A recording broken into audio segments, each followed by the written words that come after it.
ان اخباروں کے وقائع نگاروں میں سب قوموں کے لوگ شامل تھے، اس لیے لارڈ آکلینڈ اور لارڈ کیننگ کو کہنا پڑا کہ قلمی اخبارات نے عوام میں انگریزوں کے خلاف جذبات بھڑکا کر 1857 عیسوی کے انقلاب کی راہ ہموار کی۔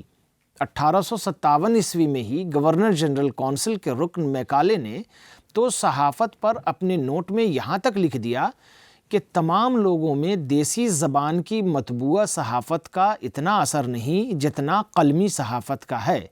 پیشہ ور وقایع نگاروں کے مرتب کیے ہوئے بے شمار اخبار ہندوستان سے نکلتے ہیں، ہر کچہری، ہر دربار کے باہر وقایع نگار منڈلاتے رہتے ہیں۔ صرف دہلی سے ہر روز 120 قلمی اخبار بذریعہ ڈاک باہر بھیجے جاتے ہیں۔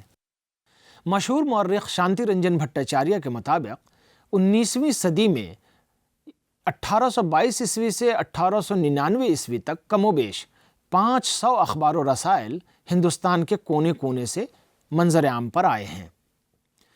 ظاہر ہے کہ مذکورہ اخبارات نے جہاں عوام میں سیاسی شعور کی تخم ریزی کر کے جذبہ حریت کو پروان چڑھایا، وہیں اپنے قارئین کو جدید فکر اور علوم سے آشنا کیا، وہیں اردو زبان و ادب کی تشکیل و ترقی میں بھی غیر معمولی خدمات انجام دیں۔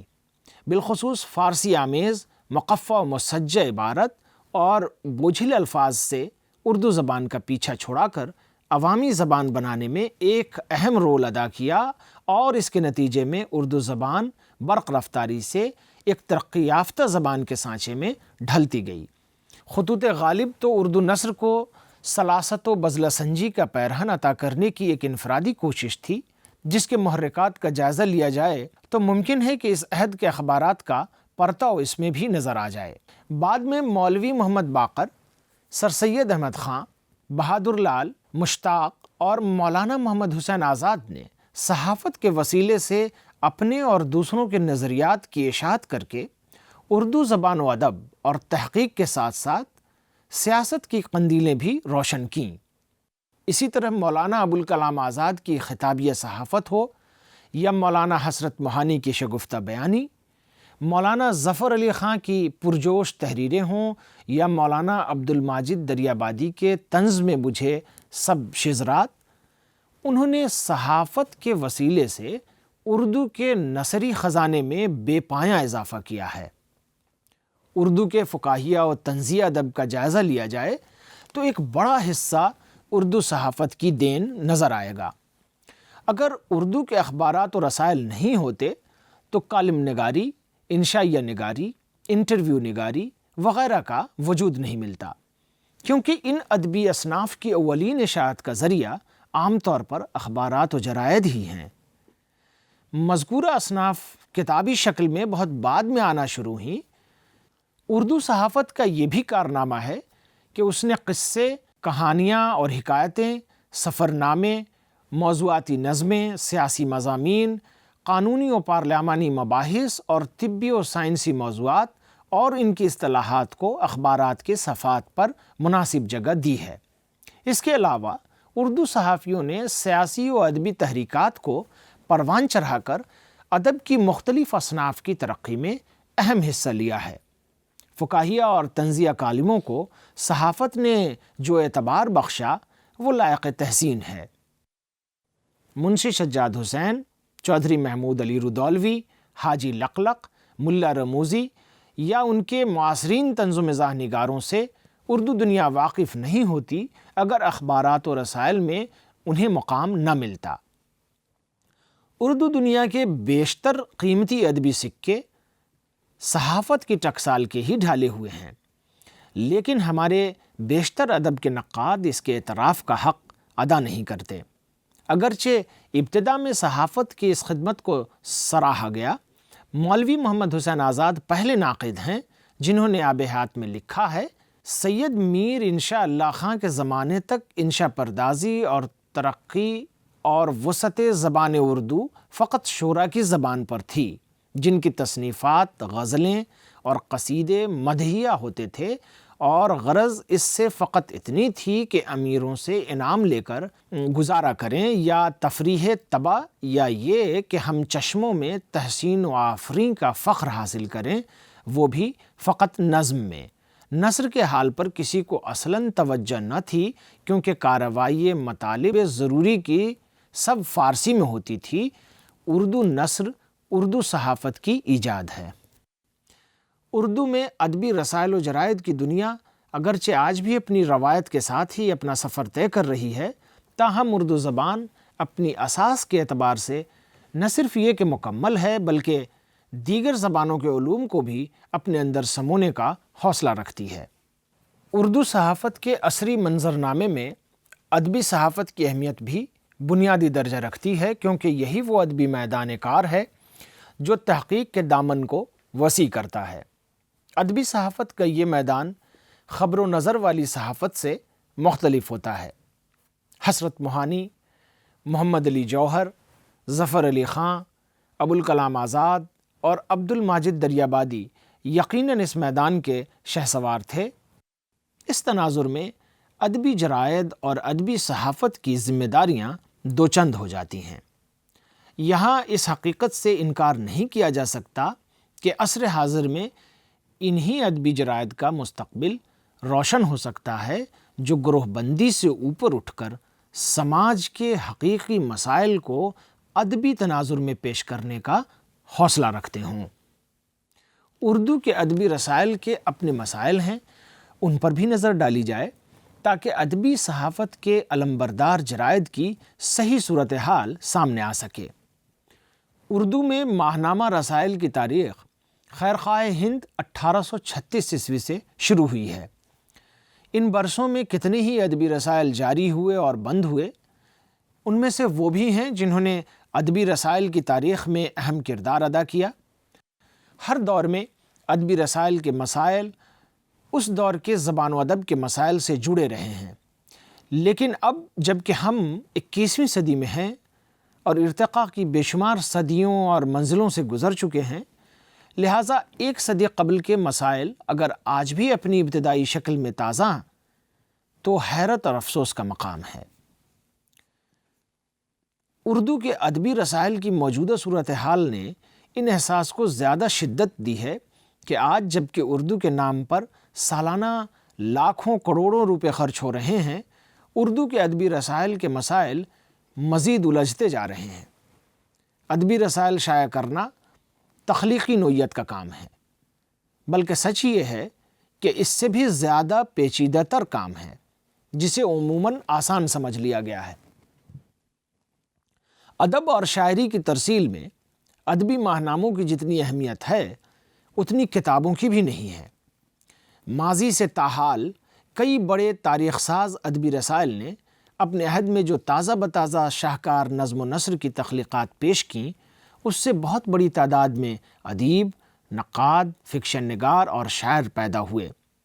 ان رسائل نے علمی و ادبی مباحث کو آگے بڑھا کر علم و فن کی ترقی میں اہم کردار ادا کیا۔ رسائل نے جس طرح ادب کی نئی نئی تحریکوں، رجحانات و میلانات کو فروغ دیا، وہ زبان و ادب کی تاریخ کا سب سے روشن پہلو ہے۔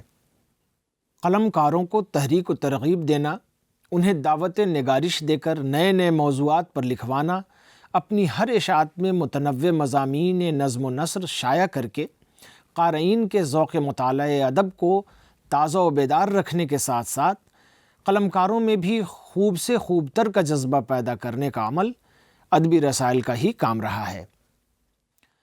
تقسیم ہند کے بعد معیاری ادبی ماہناموں کی تعداد گھٹتے گھٹتے حد درجہ کم ہو گئی۔ جو رسائل شائع ہو رہے ہیں وہ بھی عام طور پر مالی مشکلات میں گرفتار ہیں۔ ماضی میں شائع ہونے والے ادبی رسائل کی ترتیب و تہذیب کو نظر انداز نہیں کیا جا سکتا۔ شعر و ادب کے ساتھ دیگر فنون کو بھی انہوں نے اپنے رسائل میں جگہ دی۔ مدیران نہ صرف بےحد خلاق ذہن کے مالک ہوتے تھے، بلکہ زندگی کے ہر مسئلے پر ان کی نگاہ رہتی تھی۔ اپنے زبان و ادب کے علاوہ ملکی اور غیر ملکی ادب کا مطالعہ بھی ان کے لیے ضروری ہوتا تھا۔ پھر یہ کہ تمام تر اختلافات کے باوجود یہ مدیران غیر جانبدار رہتے تھے۔ ماضی کے ادبی رسائل میں ہمارا وافر سرمایہ موجود ہے، جن سے ہماری کتابیں آج بھی خالی ہیں۔ ادبی رسائل کے مدیران کو کبھی صحافیوں کی اعلیٰ فہرست میں جگہ نہیں ملی، جبکہ حقیقت یہ ہے کہ اردو کی صحافت کا آغاز ہی ادبی صحافت سے ہوتا ہے، اور اخبارات و رسائل کے ابتدائی دور میں ان سے منسلک ہر بڑا نام بھی ادبی شخصیت کا مالک تھا۔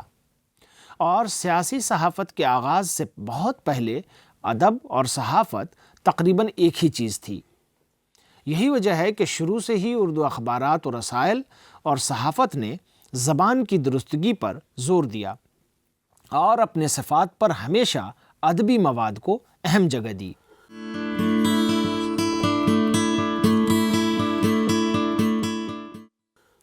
اس تاریخی پس منظر کے ساتھ آئیے اب کالم نگاری کی بات کرتے ہیں۔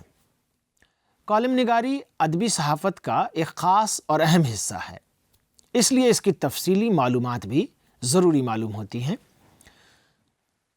اردو صحافت میں کالم نویسی کی روایت بہت پرانی ہے اور پوری ایک صدی کا احاطہ کیے ہوئے ہے، بلکہ ایک صدی کے ہندوستانی معاشرے کی عکاسی بھی کرتی ہے۔ غالباً ہندوستان کی کسی زبان کے کالم نگاروں نے معاشرے کی اتنی آئینہ داری نہیں کی جتنی اردو کالم نگاری نے۔ ہمارے کالم نگاروں نے معاشرے کی تمام سماجی خرابیوں اور مسائل، مثلاً اونچ نیچ، چھوا چھات، استحصال، فریب کاری اور مکر کو بڑی تیکھی نظر سے دیکھا اور ان پر اکثر و بیشتر ہلکے پھلکے لیکن انتہائی مؤثر انداز میں لکھا۔ اس میں اردو کے بڑے بڑے نام جیسے پنڈت رتن ناتھ سرشار سے لے کر سعادت حسن منٹو تک شامل رہے ہیں، اور یہ سلسلہ ہنوز جاری ہے۔ مثال کے طور پر ابن انشا کے ایک کالم کا ایک ٹکڑا ملاحظہ فرمائیے، کوٹ: اس شہر کے باشندوں کو مژدہ ہو کہ جمعہ اور ہفتہ کو ان کے گھروں کا پانی بند رہے گا۔ یہ سہولت روزانہ 3 گھنٹے پانی بند رہنے کی سہولت کے علاوہ ہے۔ بعض مجبوریوں کی وجہ سے فی الحال 2 دن سے زیادہ پانی بند رکھنا ممکن نہیں ہے۔ ناغہ کے دنوں کی رفتار رفتہ رفتہ بڑھائی جائے گی۔ امید کی جاتی ہے کہ ماہ محرم کی آمد تک ہم ہفتہ میں 7 دن پانی بند رکھنے میں کامیاب ہو جائیں گے۔ کالم نویسی ایک تکنیک ہے جس کی مشق سے ہی کالم نویس اپنے مقصد میں کامیاب ہوتا ہے۔ آج دنیا بھر کے ذرائع ابلاغ میں نقد و تبصرے کا حجم بہت تیزی سے بڑھ رہا ہے۔ اس کی بڑی وجہ یہ ہے کہ جاری شدہ خبروں اور معلومات کی نہ صرف مقدار و تعداد بلکہ اس کی پیچیدگی بھی روز افزوں ہے، جسے ایک عام قاری کے لیے سمجھنا آسان نہیں ہے۔ اس لیے وہ ذرائع ابلاغ سے ہی توقع کرتا ہے کہ وہ ایسا مواد مہیا کرے جو اس نئی معلومات کو نہ صرف ان تک پہنچائیں بلکہ اس کے صحیح پس منظر میں پیش کرتے ہوئے اس کے رموز اور معانی کو بھی سامنے لائیں۔ ایسے مواد کو ترغیبی مواد کہا جا سکتا ہے۔ صحافتی دنیا میں اداریہ اور کالم اسی کے تحت آتا ہے، اور یہ دونوں اصناف بشمول مدیر کے نام خطوط جو قارئین کے خیالات، احساسات، آراء اور رد عمل کو پیش کرتے ہیں، اخبار کے اداریے کا صفحہ یا اس کے مقابل صفحے پر جگہ پاتے ہیں، اور یہ 2 صفحے صفحہ اول کے بعد اہم ترین سمجھے جاتے ہیں اور ایک اخبار کو دوسرے اخبار سے ممیز کرتے ہیں۔ کالم کی مزید تفصیل میں جانے کے لیے ضروری ہے کہ اخبار کے دوسرے مشمولات سے اس کا رشتہ ظاہر کیا جائے۔ خبر اخبار کا خاص مرکزی جز ہے، اور اخبار کے تمام دوسرے اجزاء اپنے محور یعنی خبر کے ارد گرد گھومتے ہیں۔ اس لیے یہ معلوم ہونا ضروری ہے کہ اصل خبر کیا ہے اور کالم خبر سے کیسے مختلف ہے، اور وہ کس طرح خبر کا تکمیل کرتا ہے۔ آج کی تیز رفتار زندگی میں جو نت نئے مسائل پیدا ہو رہے ہیں، اور اس کی وجہ سے خبروں کی تعداد، مقدار دونوں میں اضافہ ہو رہا ہے، عام قاری خبروں کا تجزیہ کرنے کی صلاحیت نہیں رکھتا اور اس کے پاس اتنی فرصت بھی نہیں ہوتی۔ کالم اس سلسلے میں قاری کی مدد کرتا ہے۔ ساتھ ہی کالم ایک ادبی صنف ہے اور اس کے بہت سے رنگ ہیں، لیکن اس میں سب سے گہرا رنگ طنز و مزاح کا ہے۔ اردو کالم نویسی میں طنز و مزاح کا رنگ ہمیشہ غالب رہا ہے، کیونکہ طنز و مزاح سے جو چٹکی لی جاتی ہے اس کا اثر زیادہ ہوتا ہے۔ لیکن اردو کالم نویسی کے شاندار ماضی کے باوجود یہ ذہن میں رکھنا چاہیے کہ آج کا اخبار ایک مسلسل تبدیلی کی پیداوار ہے، چنانچہ نہ صرف موضوع کے اعتبار سے کالم کا کینوس وسیع ہو گیا ہے، بلکہ کالم سے استفادہ کرنے والوں کا موضوعاتی دائرہ بھی بہت پھیل گیا ہے۔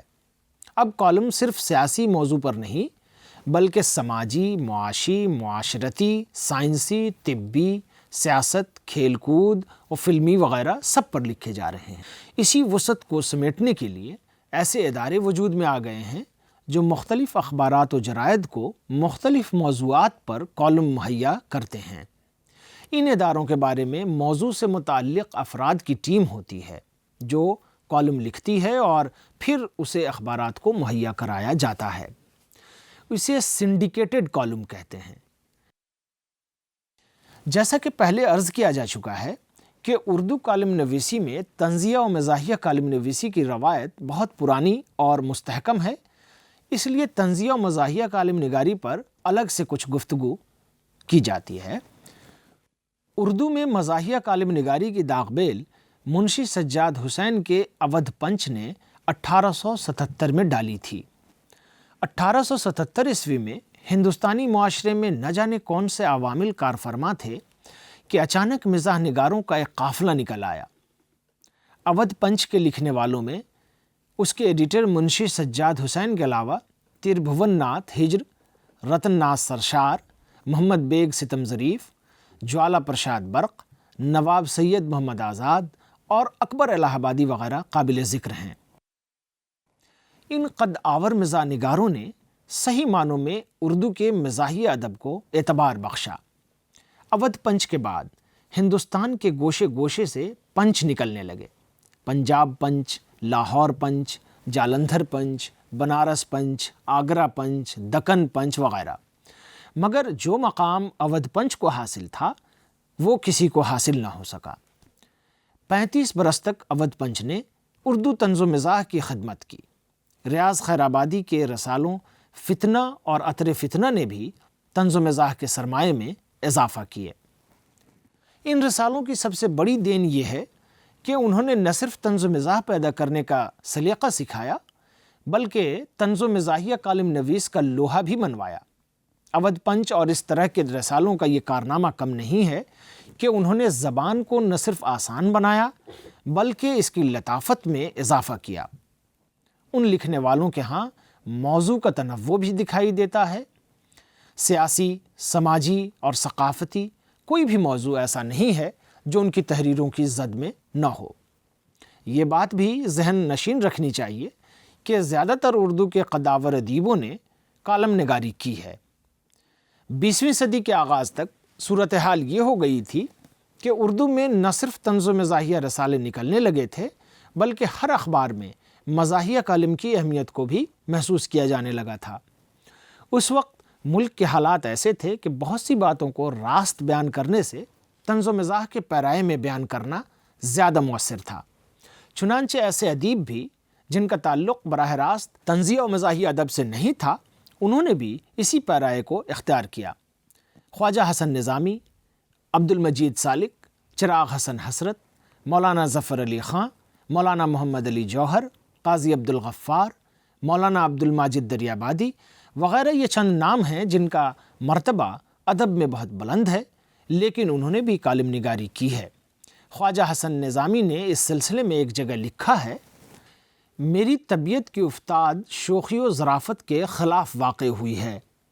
میں غم کو ہی اپنے دل کی طرف مائل پاتا ہوں، مگر اس احساس کے سبب کہ اردو میں مفید ظرافت کا رواج بڑھے، مجھے بھی شوق ہوا کہ اس میدان میں طبع آزمائی کروں، لوگوں میں زندہ دلی اور لطیف نکتہ چینی کا ذوق پیدا کروں۔ میرے بعض نوشتے اوپر کی سطح پر سنجیدہ ہوتے ہیں مگر دل پر اثر ظرافت کا پڑتا ہے۔ دانستہ بھی ایسا کیا ہے کہ شوخ مضامین کو رکاکت میں گر جانے کے اندیشے سے بچاؤں اور ان پر متانت اڑا دوں۔ خواجہ حسن نظامی کے بیان سے اندازہ لگایا جا سکتا ہے کہ خواجہ صاحب نے کالم نگاری کو وقت کے ایک اہم تقاضے کے طور پر اپنایا تھا۔ سچ بات تو یہ ہے کہ خواجہ حسن نظامی کے ان کالموں کی دھوم سارے ملک میں تھی اور آج بھی ان کی تحریریں ذوق و شوق سے پڑھی جاتی ہیں۔ مشہور طنزیہ کالم نگار فکر توسوی نے کہیں لکھا ہے کہ اردو کی مزاحیہ کالم نگاری کی یہ خوشبختی تھی کہ ہمیشہ بڑے اور قدآور ادیبوں نے کالم نگاری کی، لیکن بدبختی یہ بھی رہی کہ کالم نگاری کو ادب عالیہ میں شمار نہیں کیا گیا۔ یہ درست ہے کہ اخبارات کے مزاحیہ کالموں میں جن موضوعات پر اظہار خیال کیا جاتا ہے وہ زیادہ تر وقتی اور ہنگامی ہوتے ہیں، لیکن اس بات سے بھی انکار نہیں کیا جا سکتا کہ ان تحریروں کی بھی اہمیت ہوتی ہے۔ اردو کی مزاحیہ کالم نگاری گزشتہ 150 سال سے اپنے تازیانوں سے ملک کے رجحانات کی تشکیل کے ساتھ زبان و ادب کے سرمایے میں اضافہ کر رہی ہے۔ اس نے سماج میں توازن پیدا کیا، بے اعتدالیوں کو اعتدال بخشا، عوام اور حکومت کو بیدار رکھا اور قارئین کے ہونٹوں کو مسکراہٹ بخشی۔ کسی حد تک یہ کام آج بھی جاری ہے اور کالم نگاری صحافت کا آج بھی ایک اہم حصہ ہے۔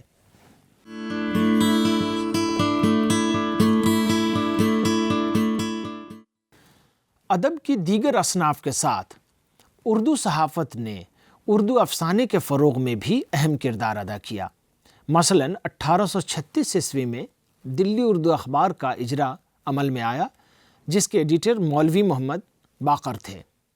یہ وہی مولوی محمد باقر ہیں جن کے صاحبزادے محمد حسین آزاد اردو کے عظیم نثر نگار تسلیم کیے جاتے ہیں۔ یقیناً آزاد کی تربیت میں ان کے والد کے اخبار کا حصہ رہا ہوگا۔ مولانا عبدالحلیم شرر نے رسالہ دلگداز کے وسیلے سے اردو افسانہ نگاری کے لیے جو فضا تیار کی، اس سے اہل نظر اچھی طرح واقف ہیں۔ 1857 سے پہلے اردو نثر اتنی سلیس نہیں تھی۔ جہاں تک باقاعدہ افسانہ نگاری کا تعلق ہے، اردو ادب میں اس کا سلسلہ 1857 عیسوی کے کافی بعد شروع ہوا اور منشی پریم چند کے پیشرو ممتاز افسانہ نگار سجاد حیدر یلدرم، سلطان حیدر جوش، لام احمد اکبر آبادی، میر ناصر علی، نیاز فتح پوری وغیرہ کی خدمات قابل ذکر ہیں، جن کی نگارشات میں اردو افسانے نے اپنی منزلیں طے کی۔ ان کے افسانے 13ویں صدی، دلگداز، مخزن، صدائے عام، نقاد، ہمایوں، نگار اور نیرنگ خیال وغیرہ رسائل میں شائع ہوتے رہے۔ پریم چند کو افسانے کا سب سے بڑا نام کہا جاتا ہے۔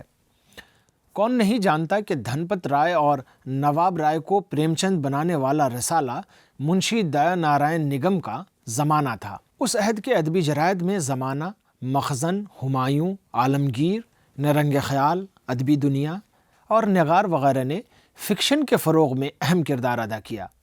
ان رسائل کے ذریعے ہی اردو کے پہلے دور کے نمایاں افسانہ نگار سامنے آئے۔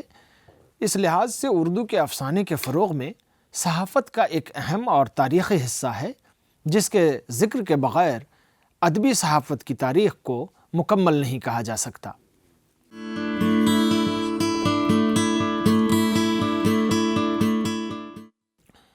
صحافتی ادب میں بچوں کے ادب کی بھی بہت اہمیت ہے اور صحافت نے بچوں کے ادب کے فروغ کی ہمیشہ کوشش کی ہے۔ بچوں کے ادب سے مراد بچوں کے لیے لکھا گیا ادب بھی ہے اور بچوں کا خود کا لکھا ہوا ادب بھی ہے۔ جب بچہ خود لکھتا ہے تو بہت سے اخبارات اور رسائل اس کو درست کر کے اپنے جریدے میں جگہ دیتے ہیں۔ ہمارے ادب کے ایسے بہت سے بڑے نام ہیں جنہوں نے بچپن میں لکھنا شروع کر دیا تھا، اور ایسے بھی بہت بڑے نام ہیں جو آج بھی بچوں کے لیے لکھتے ہیں۔ اردو کے صحافتی ادب میں ابتدا ہی سے بچوں کے لیے ادب کی جانب توجہ دی گئی۔ ہمارے ملک میں شروع سے ہی بچوں کے مختلف اور مستقل رسائل کے علاوہ متعدد رسالوں اور اخباروں میں بچوں کے لیے الگ کالم مخصوص رہے اور آج بھی یہ سلسلہ جاری ہے، بلکہ وقت کے ساتھ اس کی پیشکش اور سلیقے میں مزید نکھار پیدا ہوا ہے۔ آج بچوں کے لیے لکھی گئی تحریریں نہایت اہتمام کے ساتھ رنگین، باتصویر اور دلکش طریقے سے شائع کی جاتی ہیں۔ بچوں کے ادب کے موضوعات میں بھی بہت تنوع آیا ہے۔ اب اس میں جدید ٹیکنالوجی اور سائنسی مضامین کے ساتھ ساتھ ادب بھی پیش کیا جا رہا ہے، جو بچوں کے لیے خاص کشش کا سبب ہے۔ اردو کی ادبی صحافت بچوں کے ادب کی ترقی کے لیے پہلے بھی کوشاں تھی اور آج بھی بڑی تعداد میں بچوں کے ادب کے فروغ میں ادبی صحافت اپنا کردار ادا کر رہی ہے۔ حقیقت یہ ہے کہ ادبی صحافت کے ذریعے زبان اور ادب کا مختلف سطحوں پر فروغ ہوا ہے اور صحافت نے ادب کی تمام اصناف کو جگہ دے کر ان کی تشہیر، فروغ اور ان کے بنانے سنوارنے میں ہر دور میں کامیاب کردار ادا کیا ہے۔ اس لحاظ سے ادبی صحافت اردو زبان و ادب کی تاریخ کا ایک روشن باب ہے۔ ناظرین، آج کی گفتگو بس یہیں تمام ہوتی ہے۔ اب اجازت دیں۔ شکریہ۔